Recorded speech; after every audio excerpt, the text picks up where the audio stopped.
सर्व अच्युत गोत्रीय बंधू आणि भगिनी, त्याचप्रमाणे साधू संतांना दंडवत प्रणाम. आज आपण सत्संग नंबर 43मध्ये प्रवेश करत आहोत. सत्संग नंबर 41 पासून आपण जीवाचे दोष हा विषय आपण घेतलेला आहे आणि त्या संदर्भात मागच्या सत्संगामध्ये आपण चिंतन केलं. त्यामध्ये प्रामुख्याने आपल्या लक्षात आलं असेल की जीव आपण जे दोष जोडतो ते दोषचे जे कारण आहे आणि ते दोष मुळे आपल्याला परमेश्वराच्या अनुसरणामध्ये कसे अडथळे निर्माण होतात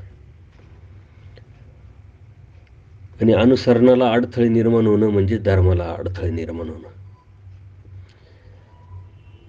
योग्य वेळ आल्यानंतर आपण जोडलेले जे दोष असतात पूर्वकर्मामध्ये ते डोकेवर काढतात आणि त्यावेळेस ते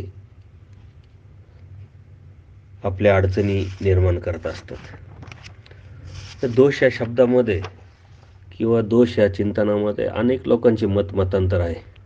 मागचा सत्संग झाल्यानंतर काही लोकांनी आपापल्या प्रतिक्रिया माझ्याकडं पोचवल्या. त्या प्रतिक्रियेमध्ये साधारणतः एकच सुरू होता की आपण पूर्वकर्माची जोड, अनाधिकार हे जे शब्द वापरतो धर्मामध्ये त्याला आपण पर्यायी शब्द काढला होता आणि तो म्हणजे अधिकार आणि अनाधिकार या शब्दाचं स्पष्टीकरण करताना आपण प्रयत्न केला पाहिजे. प्रयत्नानंतर अधिकार सिद्ध होत असतो. आपल्या बुद्धीची कुवत किंवा आपल्या प्रयत्नांचा जो प्रयत्न असतो त्याची जोड यातून आपली योग्यता प्राप्त होत असते. कारण परमेश्वरांनी जीव सर्वाधिकारी सांगितलंय. किंवा आपण जोडलेली नाही, पूर्वकर्मात आपल्या नाही किंवा आपण अनाधिकारी आहोत असा जर आपण विचार करत राहिलो तर आपण निष्क्रिय होऊ. आपण कोणत्याही प्रकारचा प्रयत्न करणार नाही आणि म्हणून आपण प्रयत्नांना जोड दिली पाहिजे. आपला जो धर्म आहे तो 99% प्रयत्नवादी आणि 1% प्रारब्धवादी आहे असं म्हटलं तर वावगं ठरू नये. कारण प्रत्येक ठिकाणी परमेश्वराने प्रयत्न हा शब्द वापरलेला आहे. प्रयत्न करी दैवाचे साह्य. जे आपण जर प्रयत्न केला तर परमेश्वराचं साह्य होतं आणि परमेश्वराचं जर साह्य होत असेल तर आपल्याला कोणतीच गोष्ट अशक्य नाही. परत परमेश्वराने अनेक ठिकाणी सांगितलंय की उपाय नाही असं काही आहे का, किंवा आपल्याला होणार नाही किंवा आपण करू शकत नाही असं काही नाही आहे. आपण जर प्रयत्न केला तर त्यात नक्कीच यश मिळेल. मग त्यावेळेस पूर्वजोड आणि अनाधिकार हा जो शब्द आहे हा थोडासा बाजूला पडतो. म्हणून आपण प्रयत्नात कुठंतरी कमी पडतोय आणि त्या कारणाने आपण हे शब्द पर्याय म्हणून वापरतोय. ज्याप्रमाणे एखादा कोल्हा असतो तो द्राक्ष खायला जातो आणि द्राक्ष उंच असल्यानंतर खूप प्रयत्न करतो तरी पण त्याच्या हातात द्राक्ष काही भेटत नाही आणि मग त्यावेळेस तो लोकांना सांगत फिरतो की द्राक्ष आंबट आहे, कारण त्यांनी तर खाल्लेलेच नसतात. याचा अर्थ की आपण प्रयत्न केल्यानंतर आपल्याला जर काही भेटलं नाही तर आमचा अनाधिकार म्हणणं ते योग्य ठरेल. परंतु प्रयत्न न करता अनाधिकार आहे किंवा जोड नाही, मी जोडलेलंच नाही असं म्हणत राहणं आणि धर्माला दोष देत राहणं हे चुकीचं आहे. आणि म्हणून दोष या शब्दाचा अर्थ आपण जर व्यवस्थित समजून घेतला तर आपल्या लक्षात येईल. मागच्या वेळेस आपण हा दोष हा विषय बघत असताना त्यामध्ये दोषाचे 2 प्रकार आपण पुढच्या म्हणजे आजच्या सत्संगात बघणार आहोत. दोषाचे साधारण 2 प्रकार येतात. एक क्रियावधीचे दोष आणि दुसरा देहावधीचे दोष. आज क्रियावधीच्या दोषाचं आपण चिंतन करणार आहोत. क्रियावधीचे दोष म्हणजे क्रिया घडेपर्यंत अविधी आहे, क्रिया घडली की प्रमाद होतो. म्हणजे क्रिया करत असताना, आपण धार्मिकता करत असताना, जोपासत असताना ज्यावेळेस अविधी होतो किंवा अडचण निर्माण होते, त्याच्यावर आपण मात करू शकत नाही, अशा दोषाला क्रियावधीचे दोष म्हणतात. आणि यात प्रामुख्याने 3 प्रकार येतात आणि तेच जीवाचे मुख्य दोष आहे. यापासून जो वाचेल तो मात्र परमेश्वर प्राप्त करू शकतो.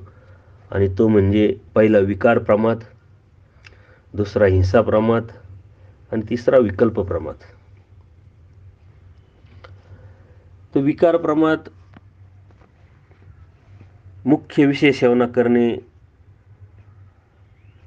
त्याला विकार प्रमाद म्हणतात. मुख्य सेवना म्हणजे चेतन पदार्थ, स्त्रीने पुरुषाचा, पुरुषाने स्त्रीचा उपभोग घेणे, याला विकार प्रमाद म्हणतात. आणि तो आपल्याला धर्मामध्ये वर्ज्य सांगितलेला आहे. कारण अस्तिपरीमध्ये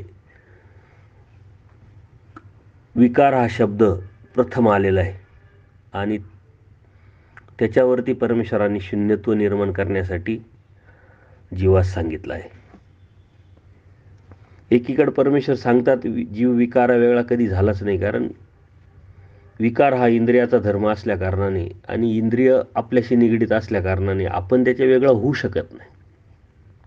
परंतु त्यावरती संयम ठेवणं, त्यावरती मात करणं, अध्यात्माच्या जाणीवेने किंवा ज्ञानाने सहज शक्य असल्या कारणाने परमेश्वर आपल्याला आदेश करतात की विकार शून्यत्व या जीवामध्ये आणली पाहिजे जीवाने. आणि म्हणून प्रमाद चुकावला तर चुकतो असं परमेश्वराने आपल्याला सांगितलेलं आहे. पाठीमागे आपण त्याचं चिंतन केलं तर विकार प्रमादाने जेव्हा सेवना केली तेव्हाच प्रमाद घडत असतो. आता हा विकार प्रमाद घडत असताना कशा कशातून जीव परमेश्वरापासून जातो, धर्मापासून जातो, हे परमेश्वराने सुंदर अशा वचनांमधून आपल्याला सांगितलेलं आहे. द्रव्य यंत्र सेवेतव जाय. म्हणजे एक वेळेस आचार्य देवाला विचारतात आणि निरूपण चालू असताना अनेक प्रश्न आचार्यांना पडलेले आहे.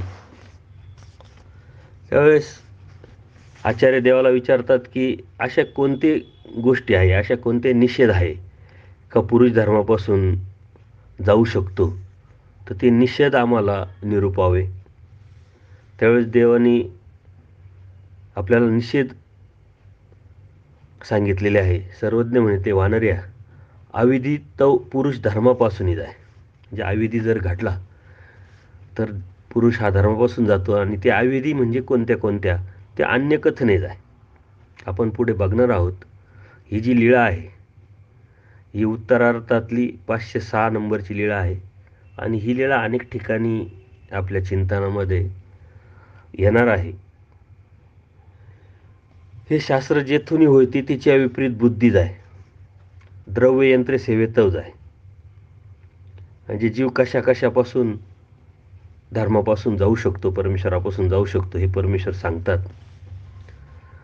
अपक्व खाईया जाय तैसा कुयोग्या न वचे. त्यावेळेस आचार्य सांगतात, विचारतात की आता फळ कोणतं. हे सर्वांना एकच फळ की भेद आहे त्यामध्ये. तर देव सांगतात वानर्या, कुयोग्या द्रव्य यंत्र सेवेतव धर्मापासून जाय आणि कखय्या पूर्वावस्थेशी धर्मापासून जाय. मग कखया उत्तरावस्थे दोषेशी निरया जाय, एकू सेवित जाय एकू न सेवित जाय, विकल्प संचार मात्रे जाय तैसा विकारे न वचे. काम क्रोध लोभ केल्या जाय आणि पुरुष सेवेतव जाय. त्यावेळेस आचार्य हो का जी म्हणून पुन्हा विचारतात की जी विकल्पाचे कैसे लक्षण. त्यावेळेस देव सांगतात की अपर धर्माचे धारण याती विकल्प बोलीचे. भटी म्हणितले हो का जी ऐसा विकल्प काहीसेनी संचरी. विकल्प कशामुळे संचार करतो जीवामध्ये, तर परमेश्वर सांगतात अनिष्ट सेवेतो विकल्प संचरी आणि अविधी अविद्य प्रसवे अविधितो पुरुष धर्मापासून जाय. म्हणून महात्मेनी कवनी अविधी आचरावा नाही, यावरी भटी पुसिले जे जी येथीचे अनुसरले अशी ऐसिया निषेधाशी काही कारण. सर्वज्ञ म्हणते अविद्या. म्हणजे सर्वांना अविद्या हेच एक कारण आहे आचार्यांनी विचारले, जाणत्या पैसी कैसेनी अविद्या संचरे.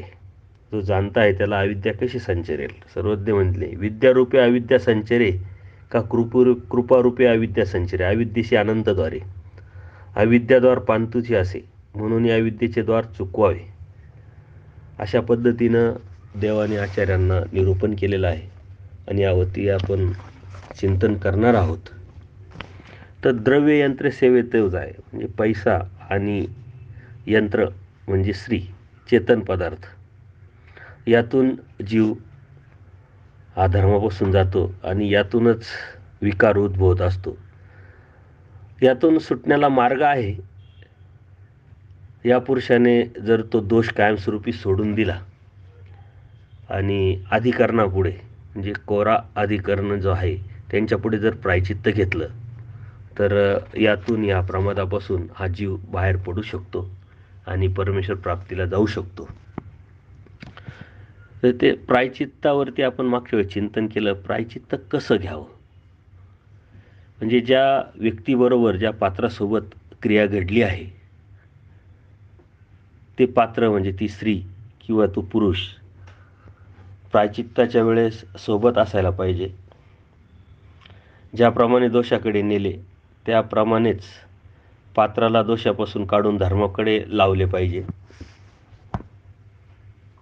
आणि अधिकरणासमोर, आता कोरे पात्र हा शब्द इथं आलेला आहे साहित्यामध्ये. ज्या अधिकरणासमोर आपण प्रायचित्त घेतोय ते अधिकरण त्या योग्यतेचं, त्या पात्रतेचं असायला पाहिजे. आणि त्यांच्या समोर मग आपण जी चुकी केलेली आहे ती प्रांजळ मनाने सर्व दोष उक्त केली पाहिजे. त्याचप्रमाणे जर त्रियंच वगैरे असेल, त्रियंच म्हणजे त्यापासून जर काही त्या साधकाला अपत्य झालेले असेल, मुलगा मुलगी, तर त्यांनाही धर्मी लावलं पाहिजे. जर यदा कदाचित ते धर्माला नाही लागले तर पुढे 3 पिढ्यांपर्यंत माणूस जे पापे करल, जे अपत्य ते पापे करतील, त्याचा निमित्त दोष ह्या व्यक्तीला लागतो. म्हणून अशा प्रकारे प्रायचित्त घेतले तरच प्रायचित्त होते. तर विकार प्रमादानंतर प्रायचित्त सांगितलेलं आहे, म्हणजे अप्रत्यक्षरित्या साधकाला विकाराला ऊर सांगितलेला आहे. आता यामध्ये अत्यंत महत्त्वाचं की जे अनुसरलेले आहे, जे संन्यासी आहे, जी दीक्षा घेतलेली आहे, यांना हा विकार प्रमाद आक्षेपतो. मात्र नामधारक असेल किंवा वासनिक असेल, याला हा विकार प्रमाद आक्षेपत नाही. याचा अर्थ त्यांनी काही करावं असं नाही. तो प्रमादी जरी नाही झाला तरी पण संस्कार त्यांना ते लागतात आणि त्या संस्कारापोटीच पुढे जाऊन अनुसरल्यानंतर विकाराची शक्यता जास्त उद्भवते. म्हणूनच आपल्याकडे एकनिष्ठतेला महत्त्व दिलेलं आहे. आता प्रायचित्ताचे जे फायदे आहे, तर प्रायचित्त केलं म्हणजे लगेच परमेश्वर भेटला असं होत नाही, किंवा परमेश्वरांनीही त्याला माफ केलं असं होत नाही. तर त्या प्रायचित्त कशा प्रकारे केलेलं आहे त्याच्यानुसार त्याला ते फळ भेटत असतं. जर विकार प्रमादी आणि जर प्रायचित्त घेऊन अधिक वृत्तीचा जर आचार केला, म्हणजे अधिक वृत्ती म्हणजे दुना अनुताप, म्हणजे दुःख केलं पाहिजे की आपल्याकडून जे घडलं आहे ते चुकीचं आहे, आणि असं जास्त दुःख जर करत करत जीवन जर काढलं तर त्याला मात्र पुनःसंबंध होत नाही, पण त्याला देहविद्या देतात परमेश्वर. आणि परमेश्वरच ही देहविद्या अशी एकच विद्या आहे का ती परमेश्वर देतात. जर दुसरा असं की प्रायचित्त घेऊन जर समान वृत्तीचा आचार केला तर त्याला संत फळे भेटतात, म्हणजे सुख फळं भेटतं. परंतु प्रायचित्त घेतलेच नाही तरी परमेश्वर त्याला अवगळ्यात ठेवतात. त्याचप्रमाणे विकार हिंसा प्रमाद याने प्रायचित्त न घेता अधिक वृत्तीचा जर आचार केला आणि थोर प्रेमोपाय घडला तरीही देहविद्या देतात. प्रायचित्त केलेलं नाही आहे पण अधिक वृत्तीचा आचार केला आहे आणि थोर आचार करता थोर प्रेमोपाय जर जोडला असेल तर त्याला देहविद्या होते. त्याचप्रमाणे प्रायचित्त न घेता जर समान वृत्तीचा आचार केला आणि सामान्य प्रेमोपाय घडला तर देहविद्येची स्थिती होते. देहविद्या होत नाही, पण देहविद्येची स्थिती होते. यामध्ये विकार प्रमादाचे सुद्धा 2 प्रकार आहेत. म्हणजे अवचटे सेवनेचा आणि आवृत्ती सेवनेचा. अवचटे सेवनेचा म्हणजे या पुरुषाला पदार्थाची आसक्ती आहे, आसक्ती नाही, अवचटे सेवनेचा म्हणजे अचानक, परंतु एक वेळेस बलात्कारे किंवा अचानकपणे क्रिया घडून गेली, याला अवचटे सेवनेचा पुरुष म्हणतात. या पुरुषाला दोषाचा पोळ असतो, म्हणजे त्याच्याकडून कळत नकळत क्रिया घडलेली असते, त्याच्यामुळे त्याला दुःख असतं, पोळ असतो, त्यानंतर त्याला पश्चाताप होतो. आणि हाच जो पुरुष आहे अवचटे सेवनेचा, प्रायचित्तानंतर आदिकृतीचा आचार करू शकतो. आणि आदिकृतीचा जर आचार केला तर त्याला देहविद्या परमेश्वर देतात. दुसरा आहे आवृत्ती सेवनेचा, म्हणजे याला एक सवय लागलेली आहे. या पुरुषाला पदार्थाची आसक्ती होती, त्यामुळे याने पुन्हा पुन्हा ती क्रिया केली. हा पुरुष प्रायचित्तानंतर मोठ्या प्रयासाने समानवृत्ती आचार करू शकतो. आदिकृतीचा आचार करू शकत नाही, कारण त्याला सवय लागलेली असल्यामुळे आणि त्याला तशा पद्धतीचा पोळ नसल्यामुळे तो ह्या गोष्टी करू शकत नाही. तर विकार अत्यंत, आपल्या धर्मामध्ये विकाराला अत्यंत महत्त्वाचं स्थान आहे. विकार म्हणजे बदलणे. इंद्रियाच्या माध्यमातून आपल्या जीवनामध्ये बदल घडत असतो. अपेक्षा, लालसा निर्माण होत असते आणि त्यातून विकारापर्यंत जात असतो. डायरेक्ट कोणताही साधक विकारापर्यंत जात नाही. जड आणि चेतन पदार्थातून विकार निर्माण होत असतात. त्याच्यावर ज्यांनी संयम ठेवला, ज्या साधकाला परमेश्वर हवा आहे, त्या उद्देशाने त्यांनी साधना चालू ठेवली आणि सतत साहित्यामध्ये परमेश्वराने सांगितलेल्या सूत्रपाठ असेल, लीळाचरित्र असेल, याच्यातच सर्व जीवन जर व्यतीत करत राहिला तरच यापासून हा साधक वाचू शकतो. अन्यथा वाचणं अशक्य. त्यासाठी परमेश्वराने, आपण जीव पदार्थामध्ये बघितलं, परमेश्वराने आपल्याला स्पष्ट सांगितलं आहे की आपण जे अन्न खातो ते अन्न कशा पद्धतीनं खायला पाहिजे. आपल्या शरीराला जितकं गरजेचं आहे तितकं खाल्लं पाहिजे. इंद्रियांपर्यंत ते जाणार नाही याची आपण काळजी घेतली पाहिजे. त्याचप्रमाणे भिक्षेचं अन्न आपण जर खाल्लं तर त्यातून आपण या अशा गोष्टीपासून वाचू शकतो.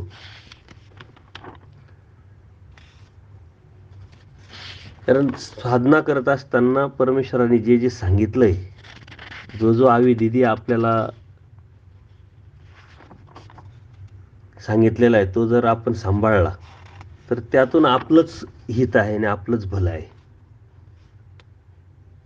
परंतु आपण या गोष्टीकडे लक्ष न देता आजच्या वातावरणानुसार वागत जर असेल तर या गोष्टी परमेश्वरापर्यंत आपल्याला घेऊन जाण्यासाठी अत्यंत घातक आहे.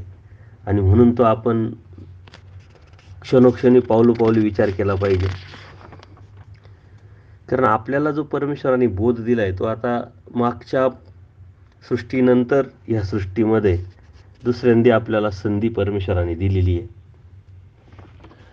आणि ती संधी आपण जर पुन्हा दवडली तर ती अशीच संधी परत पुन्हा आपल्याला पुढच्या सृष्टीमध्ये, सृष्टी अति दीर्घ, म्हणून परमेश्वराने जे आपल्याला नाकारलेलं आहे ते आपण लक्षात घेतलं पाहिजे.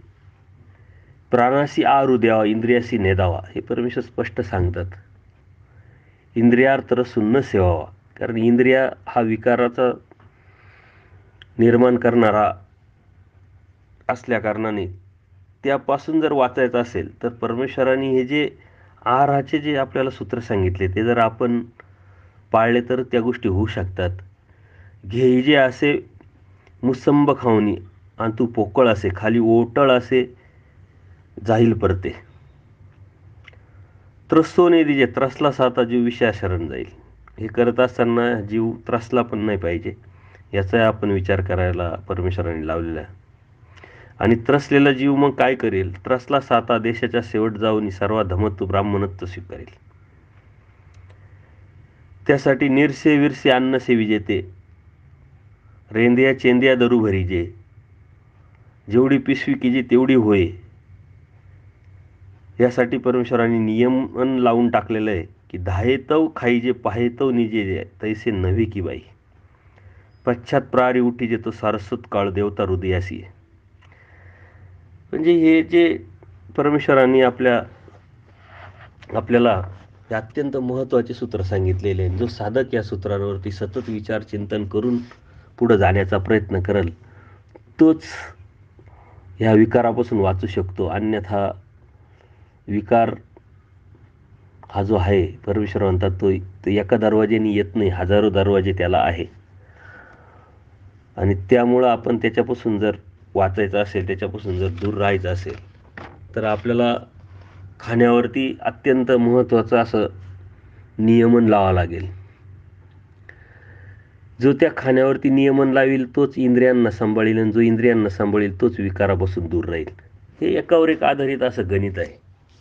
तर दोष हा जो शब्द आपण नेहमीप्रमाणे जो वापरतो शब्द आपल्या धर्मामध्ये किंवा आपल्या चर्चेमध्ये ऐकायला येत असतो, तर आपण मागच्या वेळेस त्याचं चिंतन केलं की दोष हा त्या जीवाला लागत असतो आणि तो कधी निर्माण होत असतो? अनुसरल्यानंतर त्याचं कार्य चालू होतं.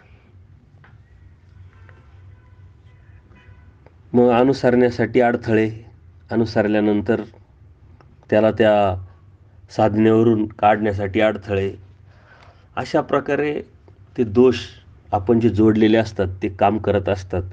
आणि म्हणून धर्मावरती चालण्यासाठी अत्यंत कुशलता, बौद्धिकता आणि सावधानता आपल्याकडं असेल तरच आपण धर्म सांभाळू शकतो. धर्म जितका सोपा आहे तितकाच अवघड आहे, जितका अवघड आहे तितकाच सोपा आहे. परंतु समजून घेतला आणि आपलं हित आपल्याला दिसायला लागलं आणि आपल्याला आपलं हित जर करून घ्यायची इच्छा निर्माण झाली तर आपल्यासाठी तो धर्म अत्यंत सोपा आहे. कारण त्या धर्मावरती चालायला जेव्हा लागतो तेव्हा आपला परमेश्वर आपल्याला सहाय्य करतो, आणि परमेश्वराने सहाय्य जर केलं तर आपल्याला कोणतीच गोष्ट अशक्य नाही अशी विचारधारा निर्माण करून जर त्यावरती अत्यंत आत्मविश्वासाने आपल्याला देव हवा, याच्या व्यतिरिक्त काहीच नको, ही भावना जर निर्माण झाली तरच आपण तिथपर्यंत पोहोचू शकतो. अन्यथा हे अत्यंत सोपं आहे. आणि याचा विचार करूनच आपण धार्मिकता सांभाळली गेली पाहिजे. कारण पुढे जाऊन आपल्याला ह्या गोष्टीचा फायदा होणार आहे. याचं सतत चिंतन, त्या चिंतनातून आपण स्वतःला वाचवण्याचा प्रयत्न, हाच आपला धर्माची सुरुवात आहे. दुसरा प्रमाद आहे हिंसा प्रमाद. ज्या प्राण्यास पंचज्ञानेंद्रिय आहे अशा कोणत्याही प्राण्याची हिंसा जर केली तर प्रमाद घडत असतो. उदाहरणार्थ मग तो बेडूक असेल, साप असेल, यांच्या हिंसेनेही प्रमाद घडतो. आणि ह्या हिंसा क्षणोक्षणी पावलोपावली आपल्याकडून घडत असतात. आपण गाडी चालवत असतो, आपल्या गाडीखाली किती जातात, प्राणी किती मरतात आपल्याला माहीत नाही. ते काठिण्य आपल्याला निर्माण झाल्यामुळं आपल्याला त्याच्यात काहीच विशेष एवढी शिरस्ता किंवा एवढी जाणीव आपण घेत नाही. परंतु परमेश्वराचं सूत्र आहे, हिंसा पाप पापातो नरक. त्याच्यामुळे हिंसेपासून आपण वाचलो पाहिजे. अहिंसा हा आपल्या धर्माचा मुख्य मूळ पाया आहे. आणि त्या अहिंसेवरती चालत असताना अत्यंत सावधपणे आपण जर चालत राहिलो तरच त्या गोष्टी होऊ शकतात. आता हा हिंसा प्रमादसुद्धा जे संन्यासी आहे, जे दीक्षित आहे, जे अनुसरलेले आहे त्यांना आक्षेपतो. परंतु हा हिंसा प्रमाद नामधारक असेल किंवा वासनिक असेल यांना आक्षेपत नाही.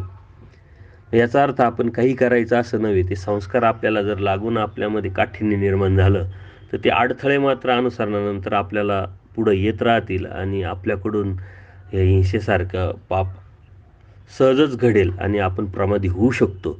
म्हणून आत्तापासून आपल्याला ती सवय लागली पाहिजे. कोणत्याही प्राण्याचं वाईट न चिंतणं किंवा त्या बाबतीत आपण अत्यंत सावध राहणं हे महत्त्वाचं आहे. तर याला सुद्धा ऊर आहे, म्हणजे प्रायचित्त घेऊन आपण यातून बाहेर पडू शकतो. तर प्रायचित्ताचे फायदे, की हिंसाप्रमादी यांनी जर प्रायचित्त घेतलं आणि आदिकृतीचा जर आचार केला तर त्याला संत फळे होतात. प्रायचित्त घेऊन समान वृत्तीचा जर आचार केला तर त्याला अवगळ्यात ठेवतात. म्हणजे हा प्रमाद जर अंगवला, सर्वात प्रथम आपण जी साधना करतोय आणि ज्याच्यासाठी आपण अनुसरलेलं आहे, ज्याच्यासाठी आपण सर्वस्वाचा त्याग केलेला आहे, ते जे परमेश्वराचा जो पुनःसंबंध आहे, परमेश्वराची जी प्राप्ती, ती मात्र आपल्यापासून दूर जाते. आणि आपल्या त्यागाला, आपल्या संन्यासाला किंवा आपल्या सर्व काही सोडण्याला कोणत्याही प्रकारचा अर्थ राहत नाही. कारण आपल्याला हवा आहे परमेश्वराचा पुनःसंबंध. आणि त्या पुनःसंबंधासाठी, परमेश्वर प्राप्तीसाठी आपण सर्वस्व सोडलेलं आहे. आणि ते न घेता जर आपण अशा विकार आणि हिंसाप्रमादी जर घडलो, जाणीव झाली म्हणून आपण प्रायचित्त पण घेतलं, परंतु मग संत फळे किंवा अवगाळ्यात किंवा देहविद्या ही आपली अपेक्षा नाही आणि हे आपल्यासाठी अपेक्षित नसल्या कारणाने आपण याच्यासाठी अनुसरलेलं नाही आहे. परमेश्वर दयाळू, माळू, कृपाळू असल्यामुळं या जीवाला, या साधकाला परमेश्वराने एक संधी दिलेली आहे.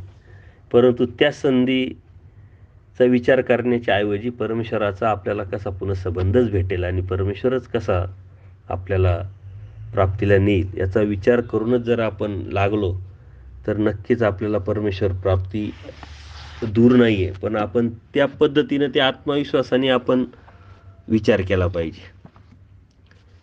कारण कोणतीही गोष्ट अशक्य नाही, शक्य आहे असं परमेश्वर स्वतः सांगतात.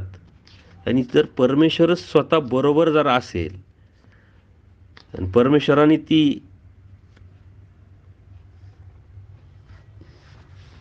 परमेश्वरानेच आपल्याला प्राप्तीला घेऊन जाण्याची जबाबदारी जर घेतलेली असेल तर आपल्यासाठी ती गोष्ट अशक्य नाही. कारण आद्यंती दैव मध्य पुरुष, बोध परमेश्वर देतात, प्राप्तीला परमेश्वर नेतात. राहिला जो जीवाचा कड आहे तो तर आपण केलेला आहे, परंतु तो पूर्णत्वास नेण्याची जबाबदारी आपलीच असल्या कारणाने जर ती आपण नेली तर नक्कीच परमेश्वर प्राप्तीला आपण परमेश्वर आपल्याला घेऊन जाऊ शकतो. म्हणून तो आपल्यापासून दूर नाही आहे.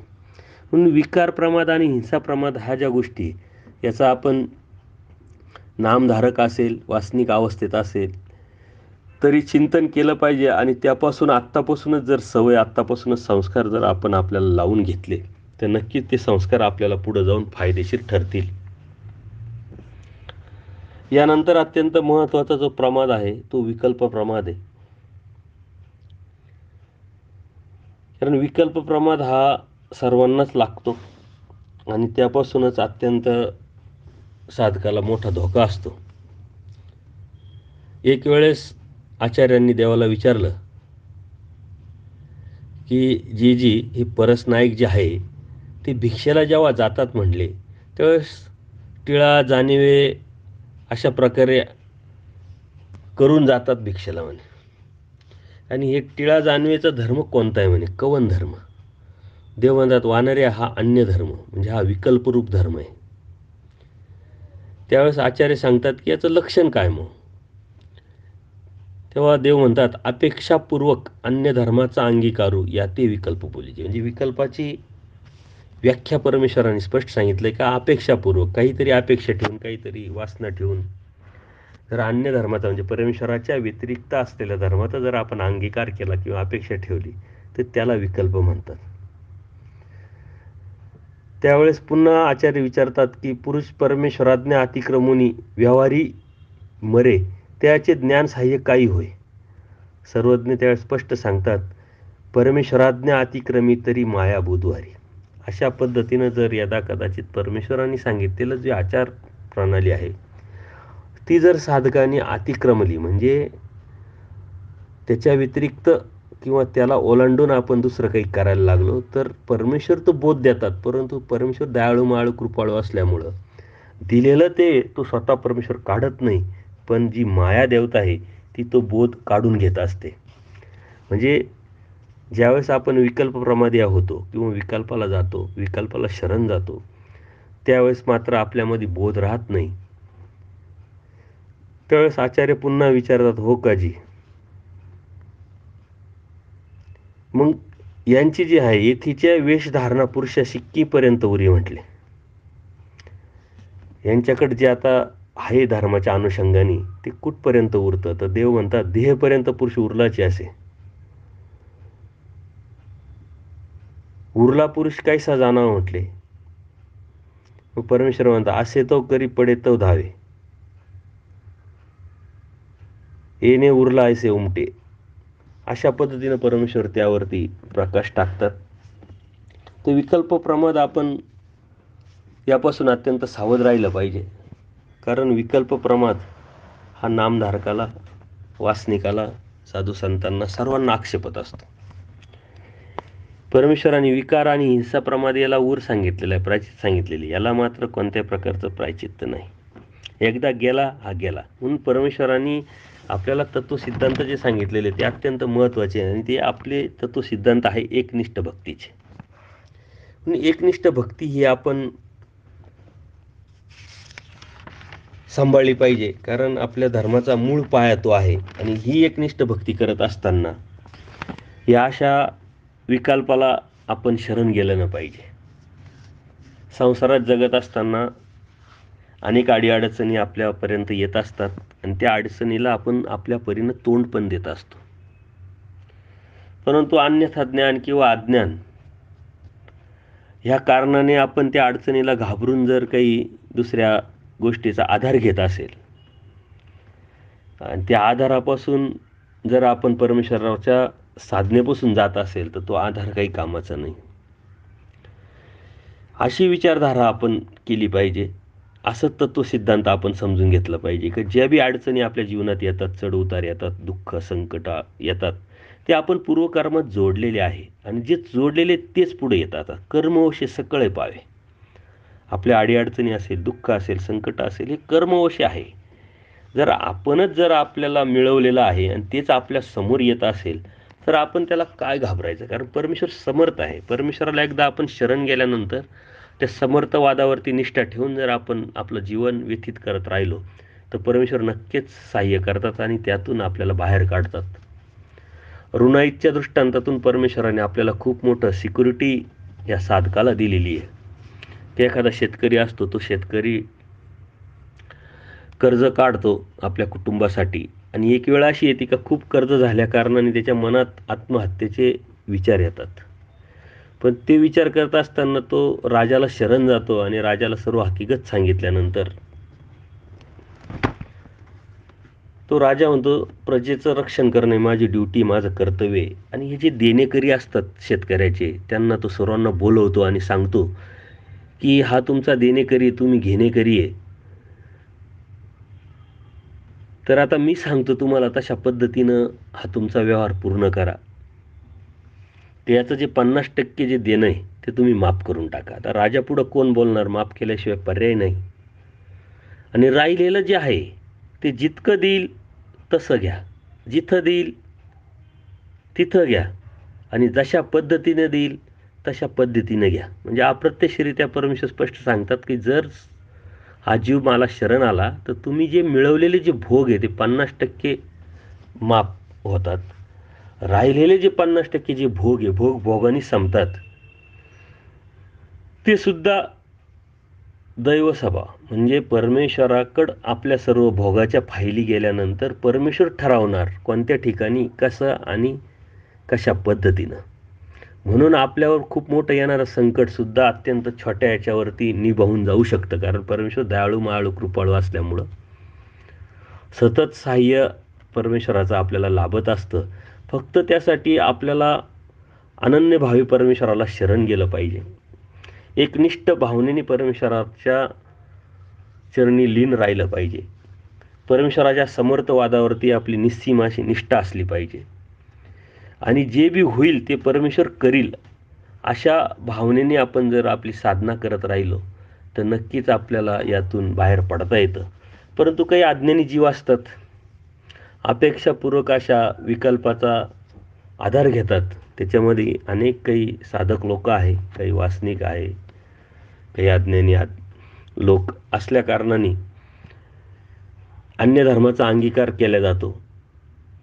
मग ते अंगठ्या असतील, काही यंत्र असेल, नागबळीसारखे प्रकार असतील, होम हवनासारखे देवतेचे प्रकार असतील, किंवा ज्योतिषशास्त्र असेल, वास्तुशास्त्र असेल, असा जर आधार आपण घेत असेल तर आपण परमेश्वराचे नाही. आणि असं कोणी करत असेल तर तोही परमेश्वराचा नाही.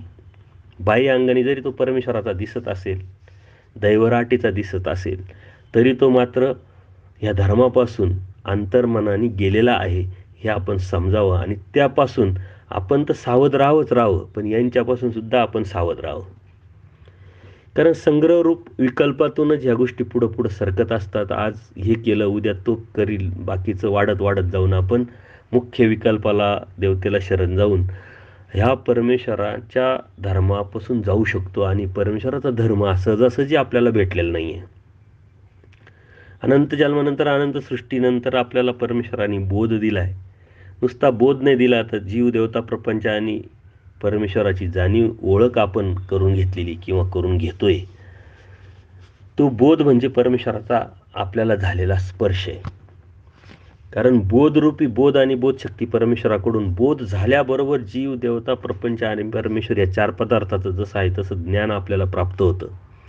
जीवेश्वर भाव निर्माण होतो आणि त्याच वेळेस आपण परमेश्वर भक्तीला लागतो. म्हणून विकल्प प्रमाद हा अत्यंत महत्त्वाचा आहे. कारण जगामध्ये असं वातावरण असल्यामुळं आपण याला जास्तीत जास्त शरण जाऊ शकतो. कारण आपल्या हिंदू संस्कृतीमध्ये, हिंदू धर्मामध्ये कितीतरी सण वार येत असतात. गणपती असेल, नवरात्र असेल, किंवा एकादश असेल, चतुर्थी असेल, इतर देवी देवतेचे 365 दिवसाचे ऋतुवैकल्य लिहून ठेवलेले असल्यामुळं वेदातून, पुराणातून त्याचा सतत मारा आपल्यासमोर येत असतो. आणि त्या आव्हानाला आव्हान देऊन आपल्याला परमेश्वराचा धर्म सांभाळायचा आहे. तर तो धर्म सांभाळायचा असेल तर फक्त आणि फक्त ज्ञानामुळेच आपण सांभाळू शकतो. म्हणून ज्ञान हे अत्यंत गरजेचं आहे आणि त्यासाठीच परमेश्वराने ज्ञानमोचक सांगितलेलं आहे. ते ज्ञान सतत आपण सातत्य ठेवून जर घेत राहिलो, मग ते सूत्रपाठ असेल, लीळाचरित्र असेल, दृष्टांत असेल, काही सत्संगाच्या माध्यमातून असेल, तरच आपण या धर्मामध्ये टिकू शकतो. अन्यथा कितीतरी बाजूनी हजारो आमिष, अभिलाषा आपल्यासमोर या विकल्पाप्रमादी होण्यासाठी असल्या कारणाने आपण त्याच्यापासून जितकं सावध राहू तितकी सावधानता कमी पडेल. म्हणून आपण याच्यापासून अत्यंत सावध राहिलं पाहिजे. परमेश्वराला सोडून जर देवतेवरती मुंचविती बुद्धी, जर श्रेष्ठ बुद्धी जर आली, त्या क्षणी त्या जीवाची ज्ञानशक्ती निघून जात असते. आपण आत्ताच लीळेमध्ये बघितलं ती परमेश्वर आज्ञा अतिक्रमी तर माया बोधुहारी, म्हणजे बोध निघून जातो. विकल्प संचार मात्रे जाई, तैसा विकारे न वचे. आणि ह्या गोष्टीला शोधण्यासाठी आपल्याला खूप काही विचार चिंतन करावं लागणार नाही. कारण परमेश्वराने या साऱ्या गोष्टी आपल्याला सांगून टाकलेल्या आहेत. विकल्प प्रमाद्याला धर्मामध्ये कोणत्याही प्रकारची उरी नाही. त्यामुळे प्रायचित्त वगैरे असं त्याला पर्याय नाही. एकदा गेला. विकल्प प्रमाद हा वासनिकाला, नामधारकाला सर्वांनाच आक्षेपत असतो. त्याच्यामुळं आपण सर्वांनी, ज्यांनी उपदेश घेतला तेव्हापासून त्यांनी सर्वांनीच या गोष्टीपासून अत्यंत सावध राहिलं पाहिजे. आणि असल्या गोष्टी जे पसरवतात त्याच्यापासून सुद्धा आपण सावध राहिलं पाहिजे. कारण परमेश्वराचं अस्थिपरी जी आहे त्यातलं पहिलं सूत्र आहे विकार विकल्प शून्य. जे लोक विकल्प करतात, जे लोक विकल्प करायला सांगतात, पर्याय व्यवस्था निर्माण करण्याचा प्रयत्न करतात, ते विकाराने गेलेले म्हणूनच विकल्प करताय, लक्षात घ्या. जो विकाराने जातो तोच विकल्पावरती जाऊ शकतो. जो विकल्प करतोय तो विकाराने गेलेलाच आहे असा त्याचा अर्थ होतो. किंवा जो विकल्प करतोय तो विकाराने कधीतरी जाऊ शकतो. म्हणून यापासून आपण अत्यंत सावध राहिलं पाहिजे. आणि असे लोक धर्मामध्ये जे आहे त्यांच्यापासून तर सावध राहिलं पाहिजे. कारण हा खूप मोठा रोग आहे आणि परमार्गासाठी तो एक कॅन्सर आहे. तो एकदा लागला की हा जीव या सृष्टीशून्य झाल्याशिवाय राहत नाही. आणि म्हणून आपल्याला विकल्पापासून सावध राहणं हे आपल्या जीवनाचं, आपल्या साधनेचं, आपल्या धर्माचं मूळ पाया असला पाहिजे. प्रमादाचे विविध प्रकार असतात. आत्ताच आपण मुख्य प्रकार बघितले, विकार, हिंसा आणि विकल्प. त्याप्रमाणे निमित्त, गहाळ आणि क्षोभ असे अजून 3 प्रकार आपण बघायचे आहे. ते अनुषंगिक आहे. व्यक्तीकडून प्रमाद कसा व का घडतो? कारण आपण सहज विचार करतो, याला ज्ञान आहे, याला सर्व समजतंय, कळतंय, तरी पण मग असं का घडावं, असं का घडलं याच्या जीवनामध्ये? तर त्याला अनेक कारणं असतात वेगवेगळ्या पद्धतीचे. त्या कारणं जे आहे ते अत्यंत महत्त्वाचे आणि ते 3 कारणं आहे. एक प्रकृतीरूप दोष, त्याची प्रकृती तशा पद्धतीची असते. प्रसवरूप दोष, पाठीमागचा जोड त्याची तशी असते. आणि क्षोभरूप दोष, क्षोभ झालेला असेल तर त्याच्यापासून ह्या जीव यातून जाऊ शकतो आणि त्यापासून ह्या जीवानी सावध राहिलं पाहिजे. प्रकृतीरूप दोष म्हणजे अनुसरणापूर्वी राजस तामस प्रवृत्ती जर त्याची असेल आणि अनुसरणानंतर ती तशीच जर राहतली राजस तामस प्रकृती, तर याला प्रकृतीरूप दोष म्हणतात. म्हणजे अनुसरणाच्या अगोदरची तशी प्रकृती तशीच पुढेही, त्याच्यावर त्यांनी कोणत्याही प्रकारचं चिंतन विचार केला नाही आणि त्यातून बाहेर पडण्याचा प्रयत्न केला नसल्यामुळं ती तशीच राहिली आणि त्याचा फटका त्याला मात्र होत असतो. आता प्रस्वरूप दोष म्हणजे अनुसरण्यापूर्वी कर्मराटीमध्ये रजतमाचे कार्य नव्हते, परंतु अनुसरण घेतल्याबरोबर रजतमाचे कार्य उद्भवू लागले तर याला प्रस्वरूप दोष म्हणतात. काही असे असतात की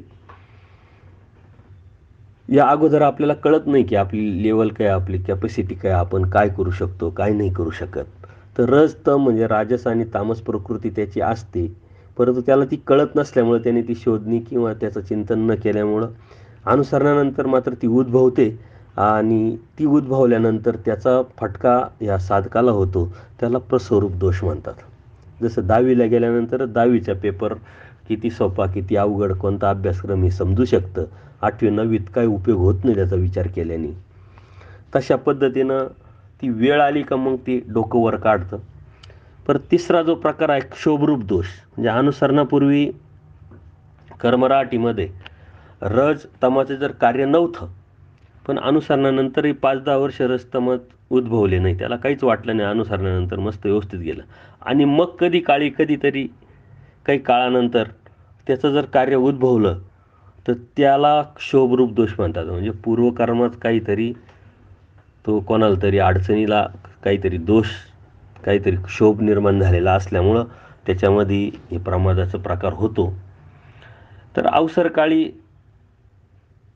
रजतम याला क्षोभरूप दोष म्हणतात. अवसरकाळी म्हणजे कोणत्या तरी वेळेला. तर यातला जो प्रकृतीरूप दोष आहे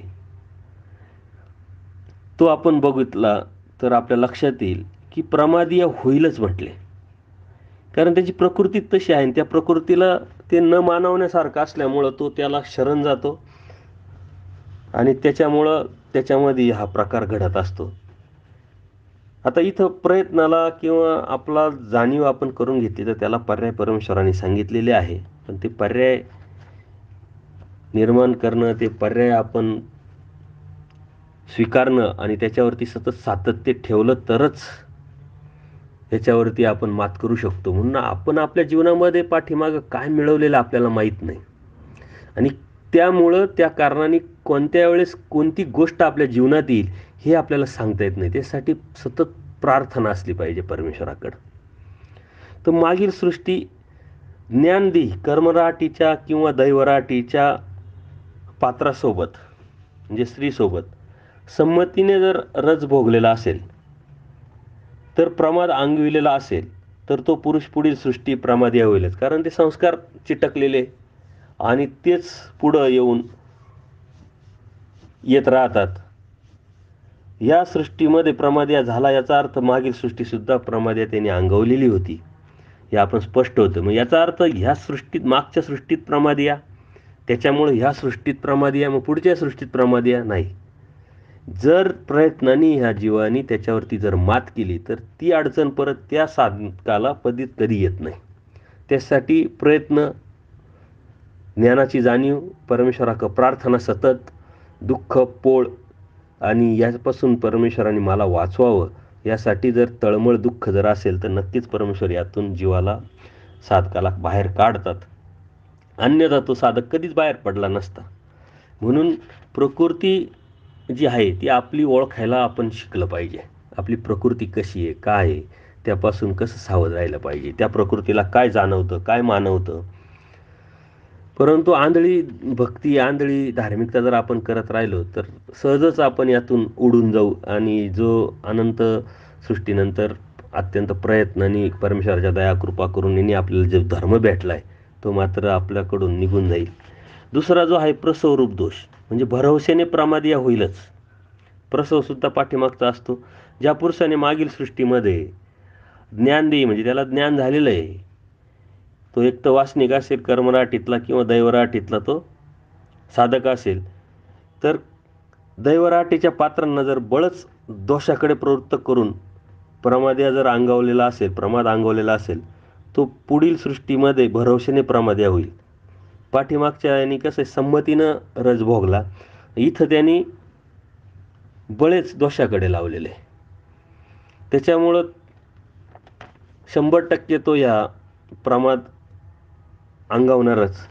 ज्याप्रमाणे रोडवरती खड्डा आहे तर गाडी तशी जाणारच आहे, परंतु तो खड्डा जर वाचवायचा प्रयत्न केला तर वाचू शकतो. परंतु त्यासाठी ती जाणीव, ती ओळख, कारण आपण धर्मामध्ये त्याचं चिंतन जर केलं, स्मरण केलं, प्रार्थना केली तर तर्क कुतर्क आपल्या पूर्वकर्मानुसार पूर्वजन्माचं आपल्याला थोडंफार तरी भेटतं, समजतं आणि परमेश्वर सहाय्य करतात. असे अनुभव आपल्याला येत राहतो, कारण आपलं चित्ती धर्म आहे. परंतु त्यापासून आपण वाचवण्यासाठी आपल्याला स्वतःला प्रयत्न केला पाहिजे. तिसरा जो आहे अत्यंत महत्त्वाचा, क्षोभरूप दोष, म्हणजे आलोट प्रमादी होईलच म्हटले.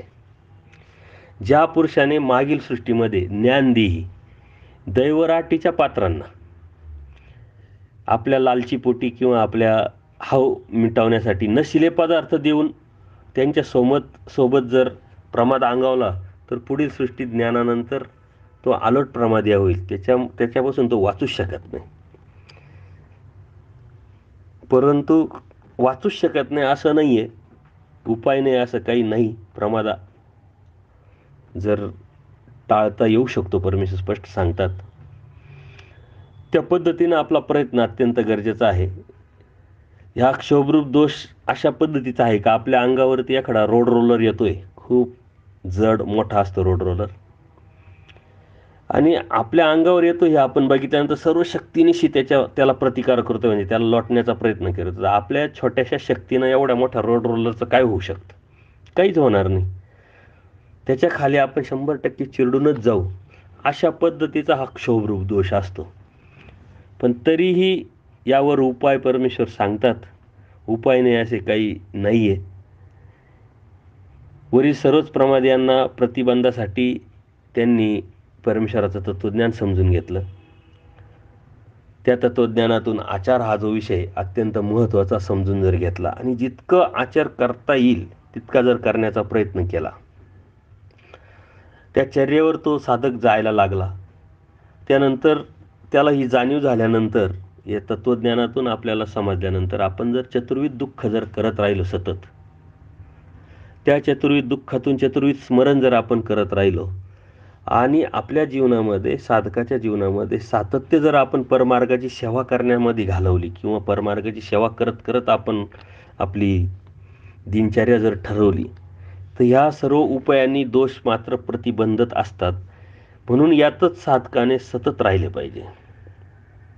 तर प्रमाद चुकविला तर चुकवतं हे परमेश्वराने आपल्याला सांगल्यामुळं तो आशावाद, तो आत्मविश्वास आपल्यामध्ये निर्माण असायला पाहिजे, निर्माण झाला पाहिजे. परंतु ही जाणीव आपण समजून घेतली पाहिजे. विनाकारणच जर आपण म्हणत राहिलो, कारण सांगत राहिलो का नाही प्रकृतीरूप दोष, प्रसवरूप दोष, क्षोभरूप दोष, याच्यामुळं हा जीव जाऊ शकतो आणि मी त्याच्यामुळंच गेलोय, तर मागच्या वेळेस त्याच्यामुळेच तू गेला, ह्या वेळेस त्याच्यामुळेच जाईल आणि पुढच्या वेळेस त्याच्यामुळेच जात राहशील.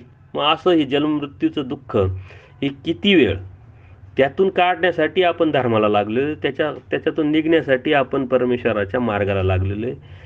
त्याच्यातून काढण्यासाठीच परमेश्वराने सृष्टी निर्माण केली आहे, परमेश्वराने बोध दिला आहे, तत्त्वज्ञान सांगितलं आहे. ते तत्त्वज्ञान आपल्याला आज कळालं आहे. आणि त्या तत्त्वज्ञानातून कळल्यानंतर सुद्धा जर आपण प्रयत्न करत नसेल आणि परमेश्वराने सांगितलेले उपाय जर आपण पाळत नसेल, तर तो परमेश्वरही काहीही करू शकत नाही. कारण परमेश्वर कधी करेल, आपण प्रयत्न केला तर. प्रयत्न करी दैवाचे साई. म्हणजे सर्वात पहिले जीवाची कड, जीवानी सुरुवात केली तर परमेश्वर सुरुवात करतात. आपण 5 पावले जर टाकले देवाकडं, तर परमेश्वर 10 पावले टाकतील. परंतु त्याच्यासाठी पहिले पावलं आपले असायला पाहिजे, पहिली चाल आपली असलं पाहिजे, पहिली सुरुवात आपली असली पाहिजे. आणि म्हणून अत्यंत धर्मामध्ये साधारण असा जो नामधारक आहे, तो सुद्धा एक साधक आहे आणि त्यांनी सुद्धा याचा विचार केला पाहिजे. तो नामधारक वासनिक अवस्थेकडं झुकण्यासाठी त्याचा प्रयत्न असला पाहिजे. वासनिकाचा दीक्षित अवस्थेत जाण्यासाठी त्याचा प्रयत्न असला पाहिजे. दीक्षित अवस्थेतल्या व्यक्तीनं, साधकांनी अनुसरल्या पुरुषामध्ये जाण्याचा प्रयत्न केला पाहिजे. अनुसरल्या पुरुषांनी चर्यावंत होण्यासाठी प्रयत्न केला पाहिजे. तेव्हाच परमेश्वराचं पुनःसंबंध आपल्याला भेटू शकतो. परमेश्वराचा धर्म मिळण्यासाठी जितक्या अडचणी आहे, तितक्या मिळाल्यानंतर प्राप्तीसाठी त्याच्या जास्त अडचणी, हे आपण लक्षात घेतलं पाहिजे. कारण परमेश्वराचा जो धर्म आहे आपल्याला, तो सहजासहजी भेटलेला नाही. कारण अनंत जन्मानंतर अनंत सृष्टीत आपण केलेला तो प्रयत्न आणि तो थोडा थोडा प्रयत्न, थोडं थोडं चांगलं कर्म परमेश्वराने एकत्र करून आपल्याला दयामाया कृपा करून यांनी आपल्याला या सृष्टीमध्ये, मानव जन्मात, या सृष्टीमध्ये कर्मभूमीत, या सृष्टीमध्ये महाराष्ट्रामध्ये जन्माला घालून परमेश्वराने आपल्याला परमार्गाच्या संपर्कात आणून आपल्याला बोध परमेश्वराने दिलेला आहे. नुसता बोध नाही दिला, तर ह्या तत्त्वज्ञानाच्या माध्यमातून आपल्याला सर्व जीवनाचा मागील प्रवास तुमचा कसा होता, कसा झाला, कसा करत आले तुम्ही, त्याच पद्धतीनं जर तुम्ही आज वर्तमान काळात जर व्यवस्थित तुम्ही समजून घेऊन प्रयत्न केला, तर पुढचा प्रवास कसा असेल हे स्पष्ट परमेश्वराने आपल्याला या तत्त्वज्ञानाच्या माध्यमातून सांगितलेलं आहे. परंतु ते समजून आपण घेतलं पाहिजे. ते समजून घेऊन जर आपण त्याच्यावरती अंमल करण्याचा प्रयत्न केला, आपलं हित यातच आहे. अनंत जन्मात अनंत सृष्टीत आपण तेच करत आलोय की जे करायला नव्हतं पाहिजे, आणि तेच आपल्या समोर आज उभं ठाकलंय आणि तेच आपण जर केलं, तर मागच्या सृष्टीतला जो रिझल्ट आहे तोच ह्या सृष्टीमध्ये प्राप्त होईल. प्रमाद अंगावल्यानंतर आपण परत दुःखात गेलो, अनंत दुःख प्राप्त करून आपण परत या सृष्टीमध्ये आलो, आणि परत जर आपण ते प्राप्त न करता परत जर प्रमाद अंगावला, परत दोष अंगावले, तर परत आपण दुःखामध्ये जाऊ. दुसरा रिझल्ट नाही भेटणार. जर दुःखाव्यतिरिक्त आपल्याला रिझल्ट पाहिजे असेल, दुःखाव्यतिरिक्त आपल्याला बाहेर पडायचं असेल, तर परमेश्वराने सांगितलेल्या तत्त्वज्ञानानुसार आपल्याला आपली आचारप्रणाली ठरवावी लागेल. आणि अत्यंत सुंदर आचारप्रणाली परमेश्वराने आपल्याला सांगितलेली आहे. त्याला पर्याय सांगितलेले, परंतु आचाराला पर्याय, तत्त्वज्ञानाला पर्याय हे जरी आपल्याला सांगितले असेल, तर ते आपल्यासाठी नाही. परमेश्वर स्पष्ट सांगतात, परमेश्वराच्या धर्माला ये वा पर्याय नाही. ती लवचिकता या साधकांनी ठेवली पाहिजे. कारण आचारामध्ये कमी जास्त प्रमाण होऊ शकतं. 4 सूत्र पाळायचे, 2 सूत्र पाळू शकतात, काही हरकत नाही. 100% सूत्रच पाळले पाहिजे. पाळतील असं साधक आज तरी शक्य आहे, असतील तर आपल्या नशिबी पाहायला नाही, ऐकायला नाही आहे. परंतु आपण जास्तीत जास्त प्रयत्न आणि आत्तापासून जिथं आहे तिथून जर केली सुरुवात, तरच त्या गोष्टी शक्य आहे. कारण आपल्याला 10वी पास व्हायचं आहे, चांगल्या मार्कांनी पास व्हायचं आहे. 10वी नंतर मग आपलं करिअर ठरणार आहे, असा विचार आपण पहिलीतच करत असतो. पहिलीत गेलोय आपण म्हणजे दुसरीत जाणारच आहे, तिसरीत जाणार आहे, कधीतरी 10वी येणारच आहे. जर येणारच आहे तर त्याचा आत्ताच विचार करून त्या पद्धतीनं जर आपण आपलं नियमन, आपला अभ्यास आणि आपला प्रयत्न जर ठरला, तर आपल्याला 10वीचं विशेष किंवा अवघड काहीच वाटणार नाही. म्हणून आपल्या जीवनाचं एक ध्येय आपल्याला ठरलेलं आहे.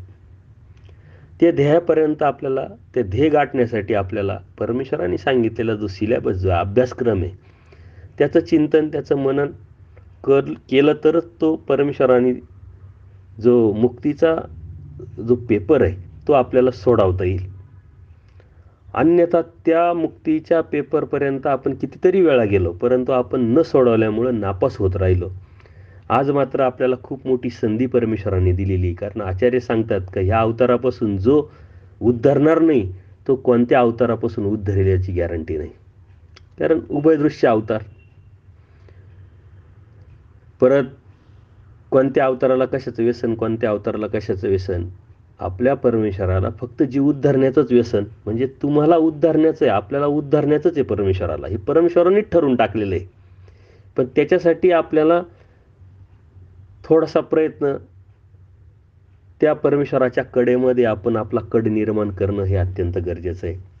कारण परमेश्वराने आपल्याला हात दिलेला आहे, परंतु त्या हातात आपण हात दिला तरच परमेश्वर आपल्याला ओढू शकतो. अन्यथा परमेश्वराने किती हात खाली केला तरी आपण मात्र या मुक्तीला, या सुखदुःखाच्या बाहेर पडू शकत नाही, या जन्ममृत्यूच्या फेऱ्यातून बाहेर पडू शकत नाही. म्हणून त्याच्यासाठी थोडासा प्रयत्न असणं आणि या तत्त्वज्ञानातून या गोष्टी समजून घेणं अत्यंत गरजेचं आहे. ह्या तत्त्वज्ञानामध्ये काही असे शब्द आहे की त्या शब्दांचं मतांतर अनेक लोकांमध्ये आहे. कोणाला कसं वाटतं, कोणाला कसं वाटतं. पण परमेश्वराच्या कडेने आपण विचार केला पाहिजे. आणि त्याच्यासाठी परमेश्वराने हे तत्त्वज्ञान सांगत असताना सूत्राचा अर्थ तो प्रकरणवश घ्यायला लावला. म्हणून आपल्याला लीळाचरित्रात गेल्यानंतर ती लीळा बघितल्यानंतर कोणते साधक, कोणत्या साधकाला कोणता प्रश्न देवाला विचारला आणि देवाने त्यांना कसं उत्तर दिलं, याचा जेव्हा आपण पुढं सर्व विषय घेऊ तेव्हा ती विषय आपल्याला लक्षात येतो. आपल्या मनानेच कोणताही कसा अर्थ जर लावला तर त्याला तो अर्थ काही राहत नाही, काही उपयोगाचा नाही. म्हणून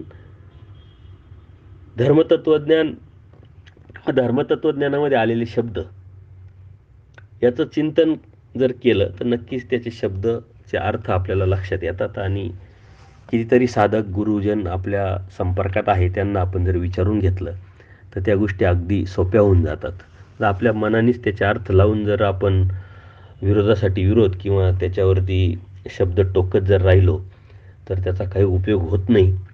त्यातून नुकसान मात्र आपलंच होतं.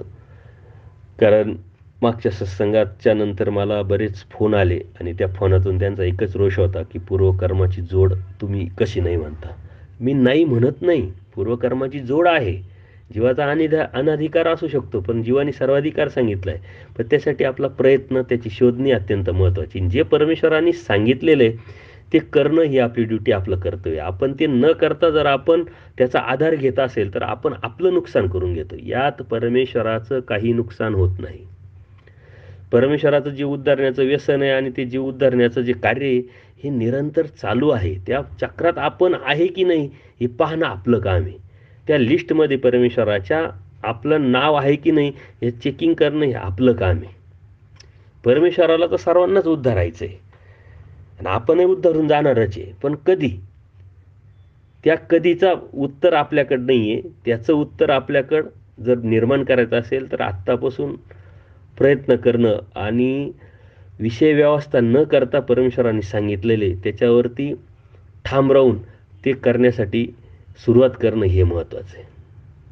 कारण जीव विषय व्यवस्था करू जाणे परमेश्वर स्पष्ट सांगतात. त्याला येत नसेल ना, नाचता येणं अंगण वाकडे त्याच्यातला प्रकार आहे. मला नाचता येत नाही, पण मग मी काय कारण सांगतो, मी मान्य करत नाही की मला नाचता येत नाही. मी म्हणतो अंगणच वाकडे आहे त्याच्यामुळं मला नाचता येत नाही. तर ही जी विषय व्यवस्था ही आपल्यासाठी घातक आहे, आपल्यासाठी नुकसानीची आहे.